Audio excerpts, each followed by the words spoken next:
So first, before we get into the solution, we have to talk about what's the problem.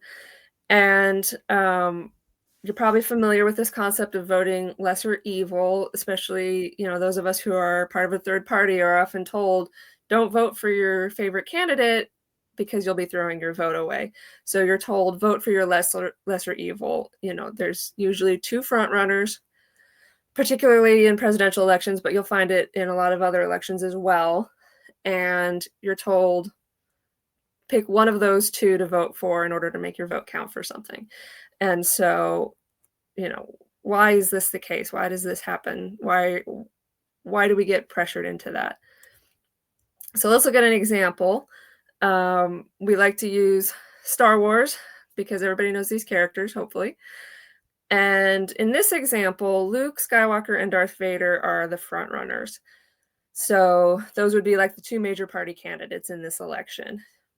The stars in this picture represent how much do you like these candidates. And so in this example, you like Princess Leia the best and you would like to vote for her. But because of vote splitting, you're pressured to vote for Luke instead to give him a chance to win and avoid electing your worst case scenario, which is Darth Vader.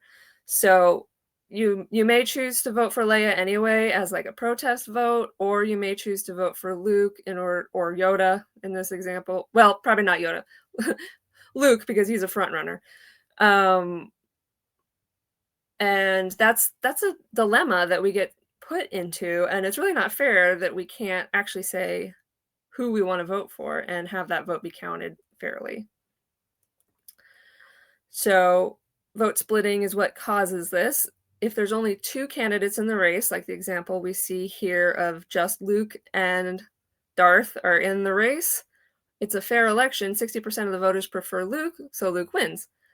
But on the other side of this slide, you can see what if more people join from the good guy side?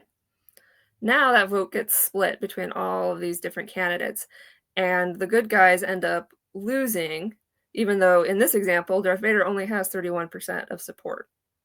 So it's the problem where when more people from your side run, you actually get less voting power, and that's the problem we're trying to solve. Am I going too fast, or do you have any questions?